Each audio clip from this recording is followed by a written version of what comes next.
ಸಚಿವ ಸ್ಥಾನ ಕೈ ತಪ್ಪಿದ್ದಕ್ಕೆ ಡಿಕೆಶಿ ನಿವಾಸಕ್ಕೆ ಎಂಸಿ ಸುಧಾಕರ್ ಹಾಗೂ ಪೊನ್ನಣ್ಣ ಬಂದಿದ್ದಾರೆ.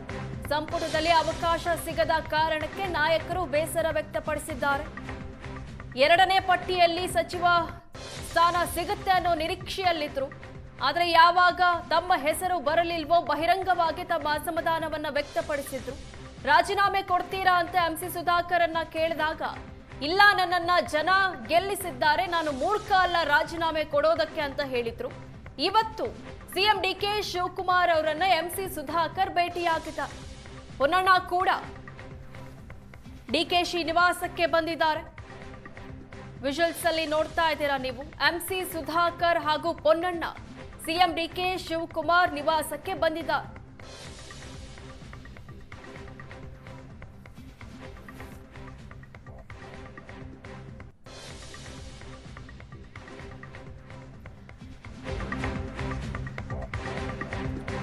ಸಚಿವ ಸ್ಥಾನ ಕೈ ತಪ್ಪಿದವರಿಗೆ ಅಸಮಾಧಾನ ಸಹಜ. ಚಿತ್ರದುರ್ಗದಲ್ಲಿ ಸಚಿವ ಜಮೀರ್ ಅಹಮದ್ ಖಾನ್ ಹೇಳಿಕೆ. ಸಿಎಂ ಡಿಕೆಶಿ ಎಲ್ಲರ ಜೊತೆಗೆ ಮಾತಾಡ್ತಿದ್ದಾರೆ ಅಂತ ಜಮೀರ್ ಹೇಳಿದ್ದಾರೆ.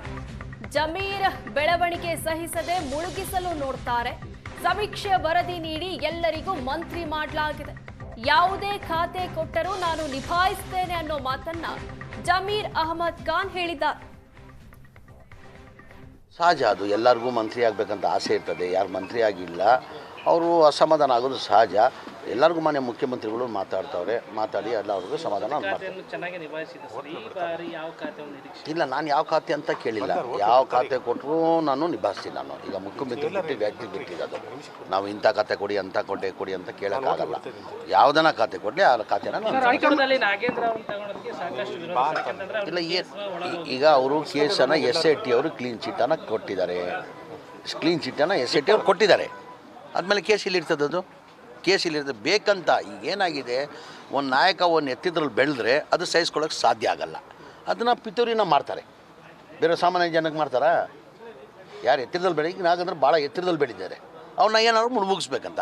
ಈಗ ಜಮೀರ್ ಅಹಮದ್ ಖಾನ್ ಎತ್ತಿರದಲ್ಲಿ ಬೆಳೆದಿದ್ದಾರೆ, ಅವ್ರು ಮುಗಿಸ್ಬೇಕಂತ ಆ ಪಿತೂರನ್ನು ಮಾಡ್ತಾರೆ. ಆ ಕೇಸನ್ನು SIT ಯಲ್ಲಿ ಅವರಿಗೆ ಕ್ಲೀನ್ ಚಿಟ್ಟನ್ನು ಕೊಟ್ಟಿದ್ದಾರೆ. ಹೈಕಮಾಂಡ್ಗೆ ಹಣ ಕೊಟ್ಟಿದ್ರೆ ನಾವು ಮಂತ್ರಿ ಆಗ್ತಿದ್ವಿ ಅಂತ ನಿಮ್ಮ ಬೇಳೂರು ಗೋಪಾಲ್ ಕೃಷ್ಣ ಹೇಳ್ತಾರೆ. ಅಂತ ವ್ಯವಸ್ಥೆ ಇದೆಯಾ ನಿಮ್ಮಲ್ಲಿ? ನಮ್ಮ ಹೈಕಮಾಂಡಲ್ಲಿ ಆ ಪದ್ಧತಿ ಇಲ್ಲ. ನಾನು ಭಾಳ ಸತಿ ಹೇಳಿದ್ದೀನಿ, ಹೈಕಮಾಂಡಲ್ಲಿ ಯಾರು ರೆಕಮೆಂಡ್ ಮಾಡಿದ್ರು ದಿಲ್ಲಿಗೆ ಹೋದ್ರೂ ಅಲ್ಲಿ ಮಂತ್ರಿ ಕೊಡ್ತಾರಂತ ನಿರೀಕ್ಷೆ ನಾವು ಇಡೋಂಗಿಲ್ಲ. ಹೈಕಮಾಂಡ್ ಯಾರಿಗಾನ ಮಂತ್ರಿ ಮಾಡಬೇಕಾದ್ರೆ ಅವ್ರದ್ದೇ ಅಂತ ಒಂದು ಸರ್ವೆ ಮಾಡ್ತಾರೆ. ಆ ಸರ್ವೇದಲ್ಲಿ ಸಮಾಜಕ್ಕೆ ಅನುಕೂಲ ಆಗಬೇಕು. ಅದಕ್ಕಿಂತ ಹೆಚ್ಚಾಗಿ ಮಂತ್ರಿ ಆದಮೇಲೆ ರಾಜ್ಯದ ಜನಕ್ಕೆ ಬಡವ್ರಿಗೂ ಒಳ್ಳೇದಾಗಬೇಕು ಅಂಥವನ್ನ ನೋಡಿ ಮಂತ್ರಿ ಮಾಡೋದು. ಅದೆಲ್ಲ ಹೂವಾಪೂವ ಸುದ್ದಿಗಳದು. ಯಾರಿಗಾನ ದುಡ್ಡು ಕೇಳ್ತಾವ್ರೆ, ಮತ್ತೊಂದು ಕೇಳ್ತಾರೆ, ಅದೆಲ್ಲ ಏನೇನು ಇಲ್ಲ. ಸಹಜ ಅದು ಎಲ್ಲ.